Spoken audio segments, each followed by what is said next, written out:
Good morning. We're going to get started here. If you don't know me, I'm Walker Perkins. I'm not your regularly scheduled Bible class teacher. I'm filling in for Mark this morning, and my instructions from Mark and my dad was do whatever you want. And I think that means that Mark doesn't trust me with his curriculum, so I'm doing whatever I want this morning. We're at the end of the year. The end of the year is typically a time individually, congregationally, a time for reflection. In my teaching career, and we've got a lot of visitors in the audience as we do at this time of year, so let me introduce myself a little bit. I'm a high school teacher. I teach history. I teach in sort of a weird liberal arts program, and we do lots of reflection there, but I'm also a PhD student, and I am working on a doctoral degree in curriculum and instruction. And people's eyes glaze over when I say that, but that's actually kind of important today, right? Kind of like when Larry's teaching up here, we get lots of law enforcement analogies, and when my dad's teaching up here, we get the Bible presented to you by veterinary medicine. Then when I'm up here, history and education is going to matter, right? I think a lot of times when we do our end of the year reflection congregationally, really what that is the elders kind of get up here and tell you how things have been going and whether or not the year was a good year or a bad year. But I'd like to approach this a little bit differently and think of you guys as stakeholders in the congregation, and you can kind of, interchange with that a little bit. In particular, this is sort of me resequencing a reflection that Karen Turner and I had over the course of developing some curriculum for actually all ages of students. We had elementary students and middle school students and high school students all going through this curriculum at once, and it challenged a lot of our thinking. And so I wanted to sort of take the time to share that with you. First, I want to begin with sort of some guiding questions. We could stay here all hour on this, but let's not. Just hard and fast, quick, what does it mean to be a Christian? This is low. Follower of Christ. Follower of Christ.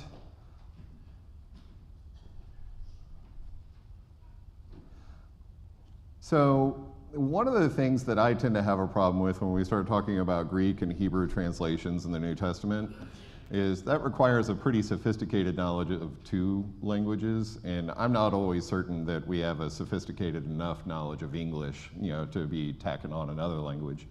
There are some things that Christians know. What are some things that Christians know? Jesus is real. Is that knowledge or is that belief? Well, there are a lot of witnesses, so I'll call it knowledge. Okay, there we got the law enforcement perspective. We got eyewitnesses, we know it happened.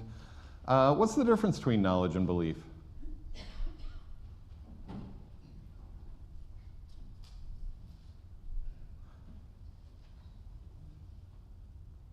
One of my teacher tricks is I will remain quiet as long as I have to get an answer.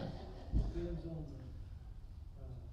maybe, I think both of them are connected together very closely, but maybe if you try to look at a difference, belief may be that you're depending upon somebody else's testimony, eyewitness.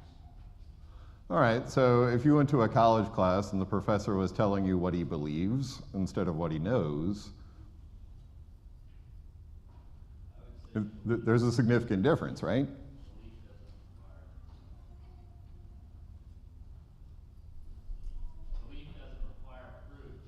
Belief doesn't necessarily require proof, right? I think in a law enforcement setting, we might talk about that as going with your gut, and you hope you can go find the proof. But I believe that this person was involved, and we need to investigate that further. Is thinking different than believing or knowing? Are there things that Christians think that non-Christians don't?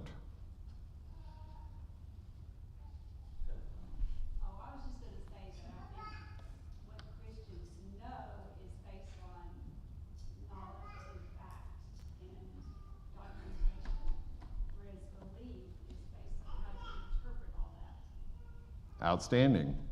And then lastly, and for this morning, maybe most importantly, what is it that Christians do on the basis of these things that they think and they believe and they know? Try to bring as many people to heaven as possible. Okay, so there's some evangelism, there's some spreading of the good news. Is there anything else that Christians do? Set a good example. They follow the commands and examples in the New Testament. Follow the commands and examples. I hear the echo of hermeneutics. So what are some examples? What are some things that we have adequate examples to go out and do? How would you tell the difference between a Christian and a non-Christian in the world if all you could do was watch them? The way they treat other people. The way they treat other people. Attitude. The way they talk. The way they talk. All right, so we have kind of come to grips with this. We've unpacked a little bit what it means to be a Christian. That could be a whole different study, right?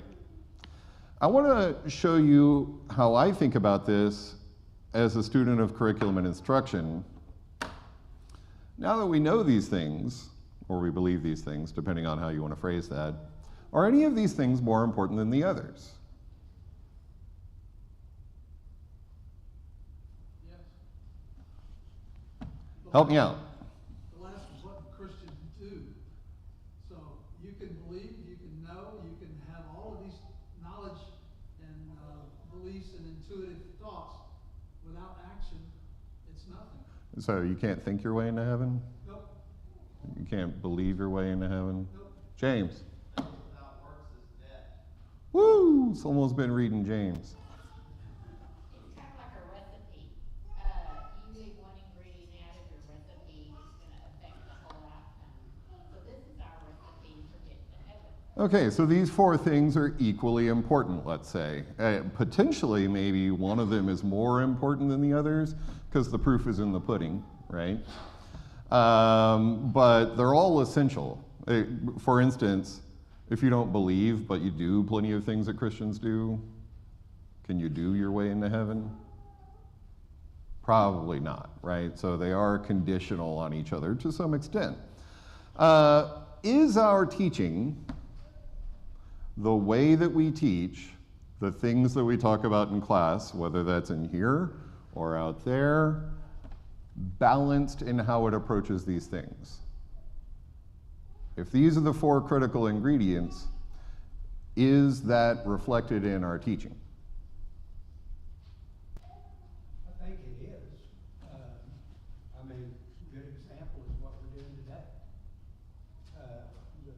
Most of the classes touch on all four of these aspects of Christianity. All right. But I do think for the kids' classes especially, the thinking and doing is probably a little bit lacking in what we traditionally do. And for those that don't know, this is Shane Torno. Shane Torno coordinates all of the classroom programs. So he's a pretty authoritative source when it comes to what's going on. And he's identifying that the thinking and the doing, probably we have some work to do, right? If we're having an honest end of the year reflection, probably we should identify some things we need to improve. We shouldn't just be walking around congratulating each other and telling each other how awesome we all are. And this is an area, and I tend to agree, our kids can memorize things, and they can repeat the things that they've memorized, and they can win Bible trivia, and they can tell you what they believe. But does that penetrate their thinking? And secondarily, do we see them behaving in ways, are they performing their beliefs and their knowledges in the way that we would want to? And then finally, are we creating opportunities to apply this learning? Like, how will we know that they learned it? Right? Now, this is just a pet peeve of mine, but in my line of work, if I were teaching a class where there was no grades and I didn't give anyone any feedback on how well their students were doing, I wouldn't be in a job for very long, right? There's some very simple things that in education, whether it's college or high school or kindergarten, right? Half of teaching is the teaching, but half of teaching is the assessment, right? The evaluation component. Do the kids know at the end of the year the things that they should know? Can the kids do at the end of the year the things that we ask them to do? What if you had a math class where no one ever did any math, right? We're just gonna address math from a purely theoretical perspective.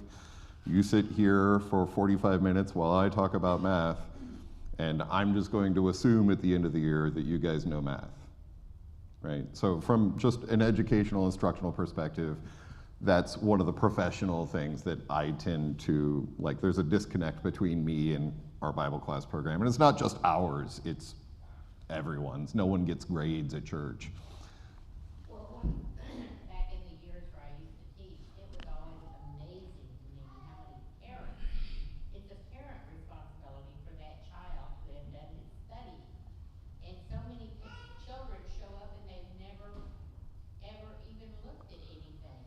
And so the parents are the ones that are, it's not the child-teacher relationship, it's the parent relationship. I think, and again, there's so many places in this, and we're really just laying the foundation, but are we adequately communicating the importance of the teaching? Are we adequately communicating the importance of the learning? And if we did, would the parents of our children act differently towards engagement with that classroom curriculum? Now, I'm just going to suggest that if we just keep doing things the way we've been doing things, and maybe we just say it louder, and slower.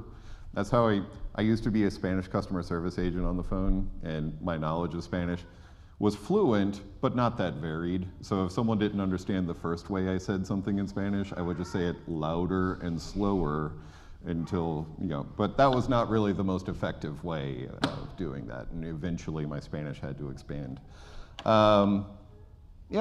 So is what we are doing as a congregation illustrating the importance of the teaching and learning of our children and of our adults? And it seems, at least a little bit, that maybe we could be doing a little better job of that.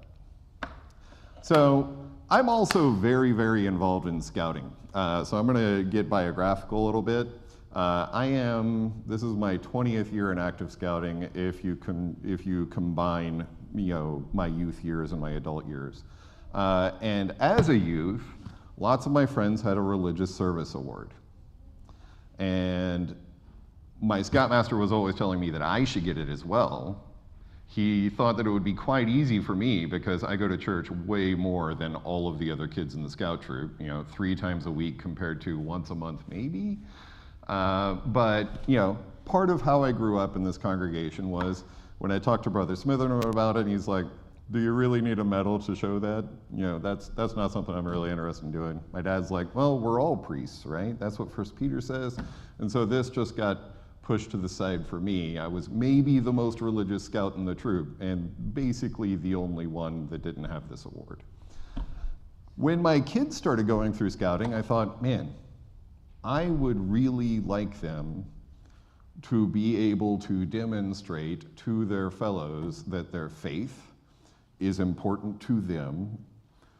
And I would like their fellows to be able to see that on their uniform so they could have an outward sign of an inward faith and just be able to mark that. Because so much of what we do here, if you're a 3-time-a-week Church of Christer, that's completely outside of the experience of most of the world, right? And you can see it real small, kind of in the upper right quadrant of the slide. There is a group of Christians in Abilene that put together a program because this is designed to help each scout engage with their faith regardless of what kind of denomination they're in. In Abilene, Texas, there's a group that put together a curriculum for Church of Christ kids. And this is what Karen Turner decided to help me out with. And my 4 kids and the Gaines's 2 kids all went through this together. And the thing that Karen Turner and I realized is us engaging with curriculum from outside this building, right? Because your mileage may vary with Churches of Christ. Churches of Christ are different no matter where you're at. Really caused us to reflect really meaningfully on teaching and learning and doing an activity. And that's kind of what I want to bring to you now that we warmed up, right? This was the warm-up. So they begin with a scripture, as you would assume. These are Church of Christers, right? And they begin in a place very similar to where I began, right? What are the four things? Are any of them more important than others?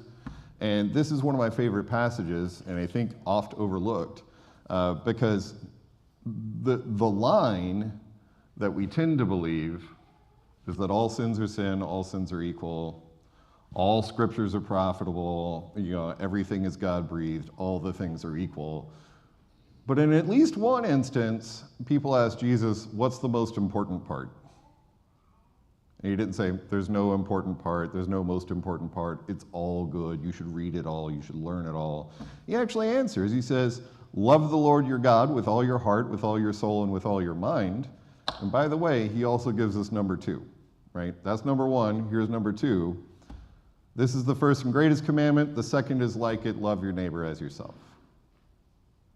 Right? So if you're not doing those 2 things, amazing, then you've got the wrong priorities, right? Spiritually speaking.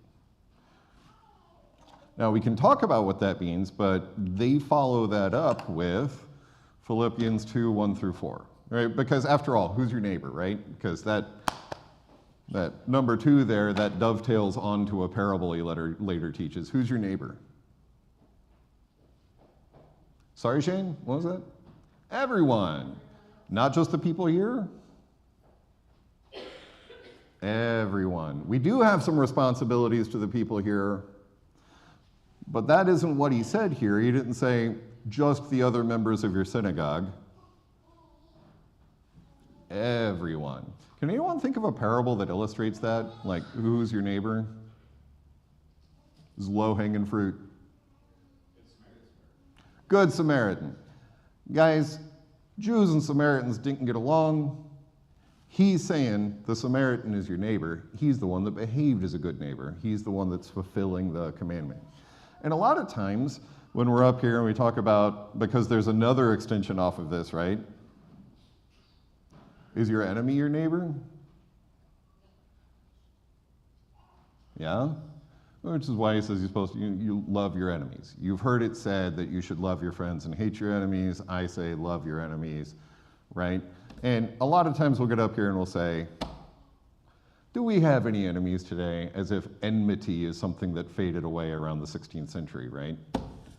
Guys, do we have enemies today? The Democrats, anyone? When was the last time you did some good for the Democrats? Man, maybe we need to do a little work here. By the way, I vote Democratic, but. I wouldn't admit that. Right, no, now you can do good to me, Gail.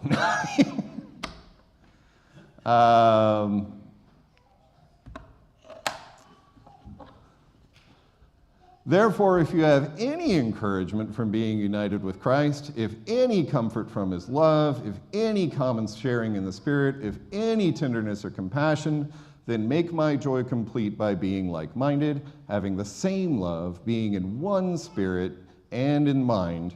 Do nothing out of selfish ambition or vain conceit. Rather, in humility, value others above yourselves, not looking to your own interests, but each of you to the interests of others. So this curriculum, and they've got it for every age group, including adults. There's an adult curriculum that I'm in the process of going through. There are 3 curricular goals, right? We want to teach someone to serve God. We want to teach them to serve others. And we want to teach them to develop their self, right? But a lot of this is kind of focused around love, and you can kind of see that by the logo, right? 4 hearts. Each of these activities were broken down into 2 kinds of activities. So there's growing in knowledge and growing as a servant. And I assumed, and I was incorrect, Karen assumed too, that our kids were going to speed run this thing. They've been going to, each of my 4 kids were brought to church at literally the first service after they were born. That was like a point that Jolynn wanted to make. She had a C-section, she came, she brought the baby within like 48 hours of having been born, right? So if anyone's gonna be able to speed run this, surely our kids are gonna be able to speed run this, and what we found out is that wasn't the case. Our kids, and by the way, the teachers, were kind of woefully unprepared to deal with many of the requirements that were engaged in this program, and it really pushed Karen and I to do some thinking about the teaching, the learning, and the performing that we as teachers have gotten stuck into, and the concomitant patterns of living faith that we've kind of inadvertently crafted our kids into, right? So I just want to go through these. I mean, this is really just to stimulate discussion. So each of these age groups is like 3 parts, and the first is serving God. So you're supposed to study and discuss the plan of salvation.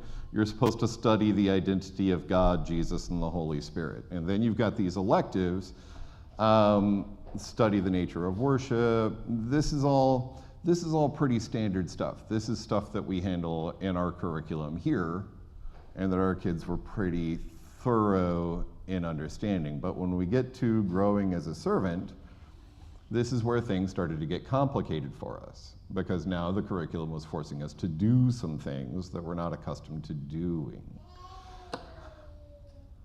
Read 2 Corinthians 9, 6 through 13, plan and engage in a service project. Someone want to read 2 Corinthians 9, 6 through 13 real quick? Someone with a big projecty voice.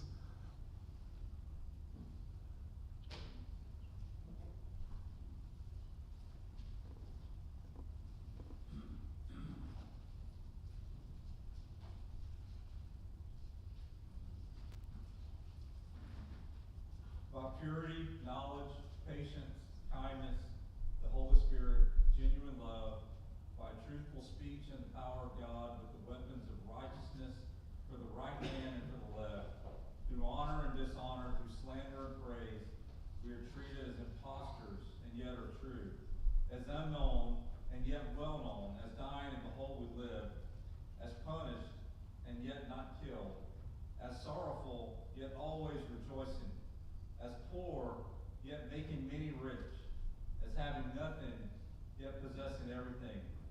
We have spoken freely to you, Corinthians. Our heart is wide open. You are not restricted by us, but you are restricted in your own affections.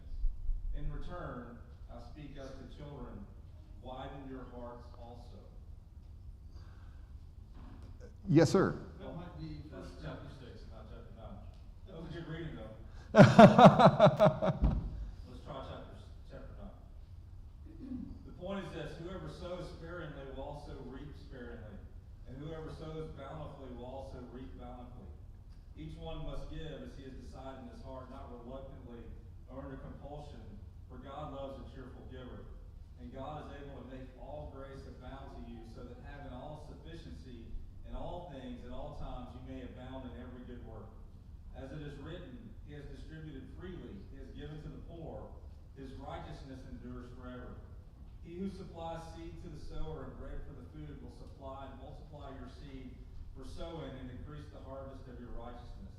You will be enriched in every way to be generous in every way, which through us will produce thanksgiving to God.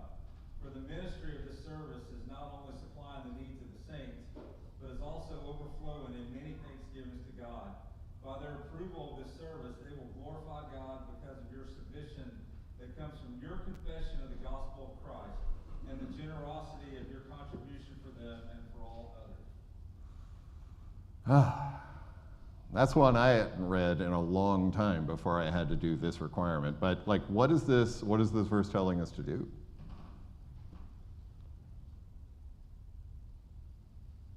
give, be cheerful about it. Give, be cheerful about it. So is that the offering when we pass the trays? Is that what this scripture is talking about? Could be, yes, Could be. and extend to our daily lives. Extends to our daily lives. So really part of this is, and I think if we're thinking way back here, one of the things that we would like to think that Christians do is go out of their ways to help others, right?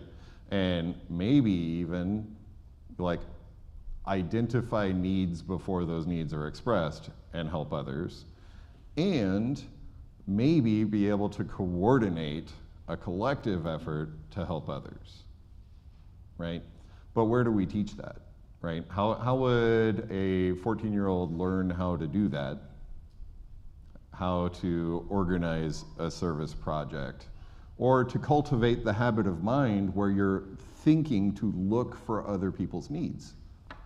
Is a spin-off to especially our middle school and high school classes. We do have, you know, once a quarter, every other quarter, opportunities to come into a home, work together on a service project. And getting them involved in actually doing that is a big piece that we do this.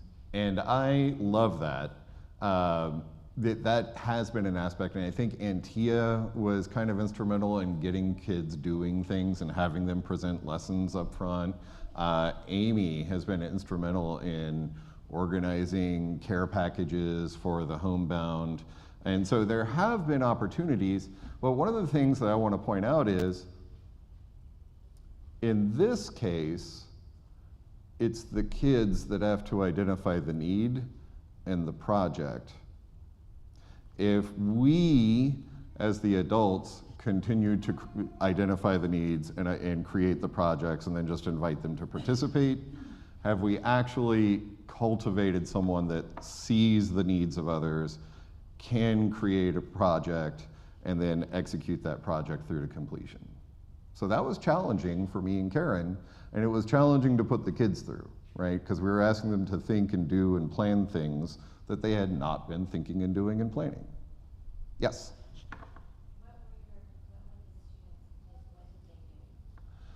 So it's not just here, but, so there's 2/3 of the curriculum left, and this is really Victoria's age curriculum, this is the high school curriculum.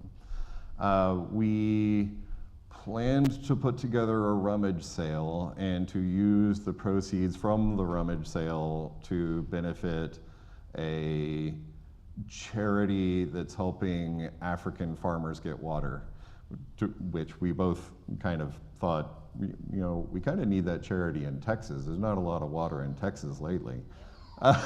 But that kind of didn't pan out, so there was sort of an evolution. We had to like keep thinking. So we actually tried and failed a few times. One of the things I'm doing this evening with Victoria is we're going to Camp Karankawa this evening. They're having their winter camp, and normally they kind of, if you don't have someone there that's comfortable leading a devotional, then it doesn't happen. And she and I are going out this evening to host a devotional for like 200 people. And so that's going to be part of the project for that. Yes?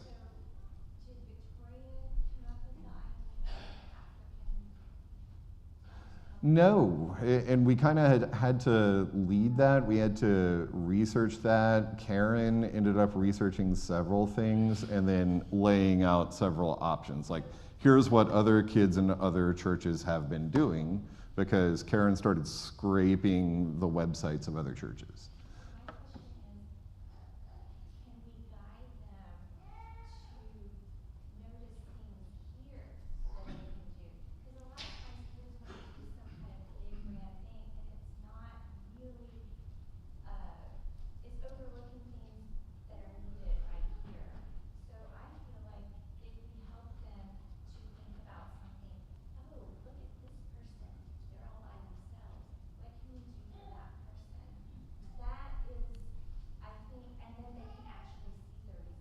Correct. That might be more meaningful for them and help them to, now I know what to look for. Absolutely. I think you're absolutely right, but that takes a little bit of a changing of the dynamic in the classroom, right? Where we're kind of accustomed to the teacher having all the answers, and I'm hosing you down with the fire hose of knowledge, and you're supposed to be absorbing that.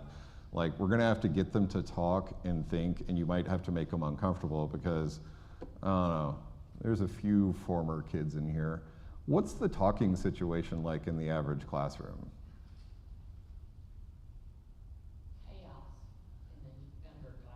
The chaos in the younger classes, silent as a convent in the older classes, right? So it's going to require a different dynamic to cultivate that sort of, I would call it like a Jedi-Padawan relationship, right? But there's a few other things here, like research, Christian service careers. That's something pretty far outside of the expertise of this congregation, but we took the time to kind of do that. Lead 2 public prayers, right? This is not just a boy requirement. Should ladies be able to lead public prayers in circumstances? How frequently do we create those opportunities for young ladies to practice doing that? How many times do they even see that from a woman? When we went to church over in Clinton, I had a ladies group at my house, and it was for prayer. We had women in there that were in their 70s that had never prayed with another woman. So that was completely new to them, to sit in a group of women and each person pray, and pray from the heart, the things that were in their hearts. And it was amazing. I think that's correct. And yes. Well, I was gonna say, getting back to what Amy, you were saying, so much of that is true about basically starting more with what they see around us. Because just like my granddaughter, who is 13, she was doing a service project, if you wanna call it that. She wanted to make cookies, because she likes to make cookies. So she makes all these different types of cookies, puts them in a box, gives them to all of the people, no matter what age, that she thought needed that extra attention at the congregation. And so she did that on her own, but it gets back to kind of what you were saying too, is that we are developing this awareness in our children and grandchildren by them seeing what we're doing at home, by being maybe hospitable or going by and seeing people in the hospital. They see these acts, but I agree with what you're saying, they need to develop these lines of thinking on their own as they age. But that gets back to even, and I'm a teacher, I did not know about the classical model of education, but that gets into the trivium, the dialectic, and logic. But it develops with the brain as they age. So when we're teaching children in the younger classes, they do learn a lot of facts, because that is what their brain is geared to do, something like a sponge of facts. But then as they get a little bit older, like 5th, 6th, 7th, like what Shane was saying, then we carry that over into more of the logic and discussion and dialectic. So when you get these 3 ideas of classical model of education, you have to build repertoire of facts that you have and put it into doing a talk or researching a topic and giving a talk. But you have to have these foundations first before you can even get to the point of doing a talk. Absolutely. So there's one other thing I want to point out here that is maybe an opportunity for growth, because there's a phenomenal number of people, adults in this congregation, that do stuff, right? One of the most powerful teaching strategies, and it goes back to this truth where children seldom listen but always watch, right? If you let them watch you plan it, and you talk through the things that you're talking about, that you're thinking about while you're planning it, you're setting a purposeful example, right? Yeah, and normally, and I'm guilty of this, I'm a parent, I have 4 kids. All of my planning happens after 9 o'clock when everyone's in bed, because then I can think straight, right? Because there's not people asking for a juice box or something, right? But how valuable is that? And we do this in scouting all the time, where the adults take the opportunity to model their thought process through the project that they're developing. They're like, okay, we're going on a trip. What are all the things we need to think about for the trip? And then after they've seen the adults do that several times, then they start to be able to do it, right? And as many cool service projects, ministries, if you want to call them that, Nelda, like oversees the Flower Fund. How many people have seen Nelda oversee the Flower Fund? And if Nelda ever hands that off at some point, will they just be starting from zero, right? Similarly, does John Davila have an understudy, or when he decides to leave, are we all just guessing about like what is it that John does, and is everyone here who's supposed to be here, right? If Shane was ever not our classroom coordinator, would anyone have any notion whatsoever of the planning and the thoughts and the processes and the variables that have to be considered in that equation to actually have a functional teaching program? Probably not, because we tend to missile silo ourselves, right? And you can see that with large numbers of the people that show up, right? Where we're the anonymous brethren, right? We don't talk to anyone else. We sit in our place, or if we do talk to other people, it's always exactly the same people. Some of you guys have been in this class, you know, for actual years together, because you don't teach on Sunday mornings or whatever, but guys, this is the regular crowd. This is Sunday morning at 9:30 a.m. Can you name everyone in this auditorium that is a member, right? Or are we leading the lives of missile silo Christians? Well, if we're leading those lives in the first place, we're probably also planning our projects and our spiritual efforts also as missile silos, right? Larry used to lead a lot of devotionals at his house. How much planning went into that, and have you ever taught anyone else how to do it? A lot of planning, and no, probably not. Would that be a thing you would like for a 18, 19, 20-year-old Christian to be able to plan and execute? Theoretically, right? So there's still 2/3 of this left, and at this point we're clearly not getting through all this. But conduct a, so again, now we're getting explicitly into the serving others. Study and discuss doing good to others. List 10 ways you can be a servant. Discuss the parable of the talents. Dad would love that part. He can't go 45 minutes without talking about the parable of the talents. Yes? Sorry, I just have one little thing, because you're talking about, we got the younger group, we got film with Uh-huh. knowledge. I think the one thing that we are missing with our kids is, we take that as fact. We need to like teach them the reliability of the Bible, like apologetics. For sure. And, you know, why can they rely on the word? Because we may think that we're filling them with facts, but they don't own it. Like we know this, right? We know that there's witnesses, we know there's millions of, or not millions, but all these manuscripts, or manuscripts of the word or whatever, they need to like Know why it can be believed. Right. Yep. Visit a social service facility.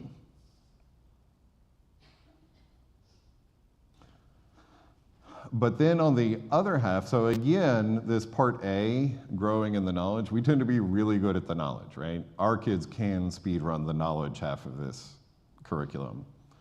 Growing as a servant. Determine the needs of a local service group. Bring visitors to an event. Research the needs of a missionary family, right? There's a couple of preachers we support. Do we know what they need? Do our kids know what they need? Do our kids know what they're doing? Help 2 groups of people anonymously. Organize short-term mission work. Produce an interactive presentation about the congregation's service work. Sometimes when we get into this idea of congregational service work, right, some of this can get fairly controversial. Certainly it was controversial in the 50s and 60s. Ideally, we want individual Christians to become individually able to execute things on their own. Does that mean that the congregation plays no role in developing that ability? Does that mean that we can't, as a congregation, take on some work of service? I like to think about this in the context of tomatoes. Each individual tomato plant has to produce tomatoes, or I pull it out of the garden.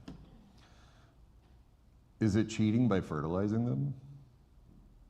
Can individual tomatoes get external support? Similarly, like if you were trying to get fit and athletic, right? David Smitherman used to say this all the time. Don't buy any self-help books. The Bible is the best self-help book in the world. You know, just read the Bible. That'll solve all your problems. Can you get strong just working body weight, Larry? No?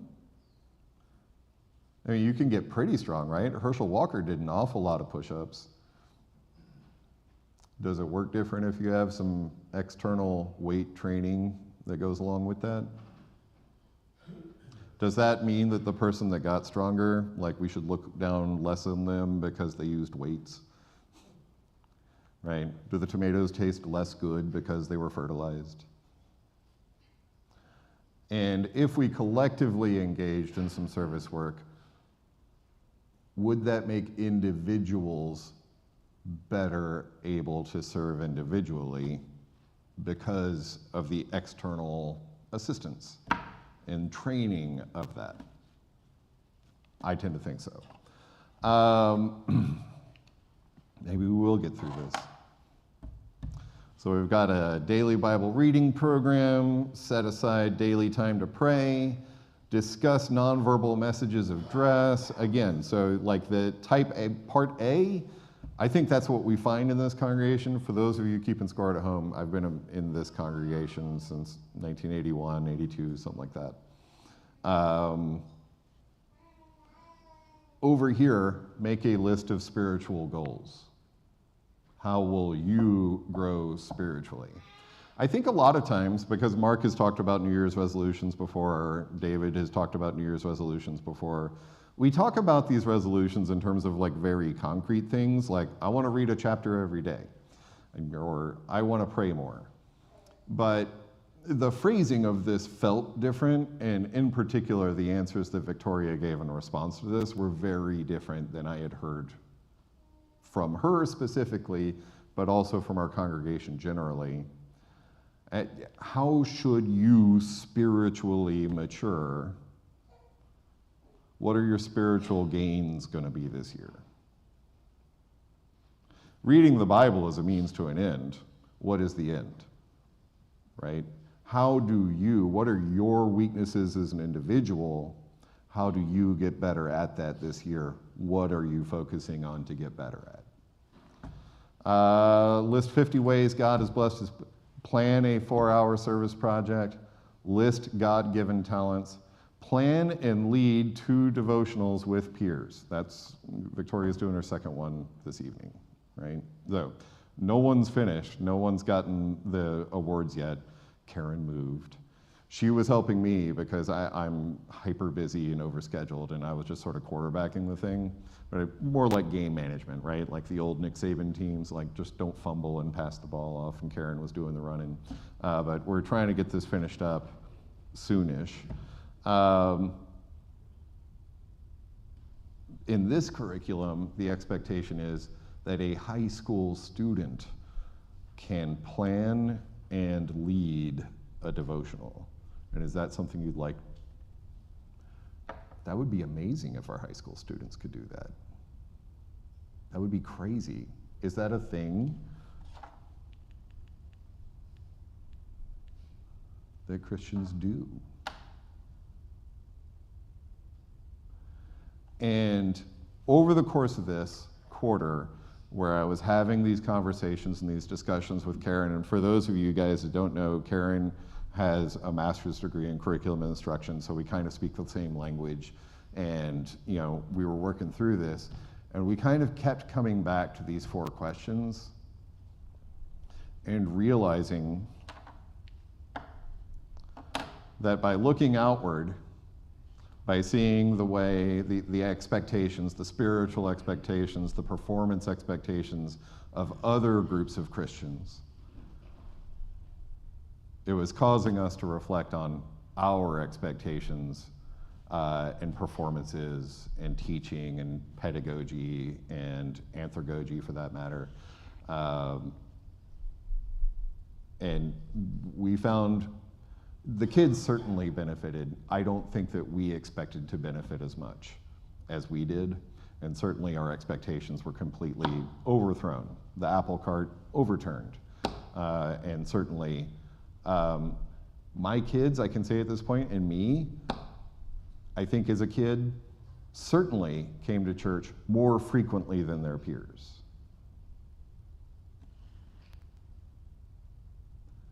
But I don't know that we developed spiritually evenly across these things. And I hope that by going through this with my daughters and my sons, because they're working on this too. In fact, the boys are finished. It's the girls that are lagging behind because the middle and high school curriculum is rougher.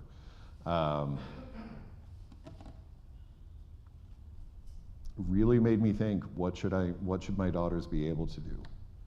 What should my sons be able to do? How should we teach them? How do we make sure to cover things evenly? How do we create opportunities for those things to happen with predictability? Because opportunities happen all the time, but we're not always prepared to seize those opportunities. We're not always prepared to exploit those opportunities. And if we were purposefully creating opportunities and scaffolding learning up to those opportunities, would that yield a better spiritual product? Those are some of the things I've been thinking about over the last quarter, really all summer, but also the last quarter. And time has elapsed. We're actually out overtime. I only hold students after the bell if they've been bad, and you guys have been good. So I'm gonna shut up now. Hopefully this was not a waste of your time. It certainly wasn't a waste of mine.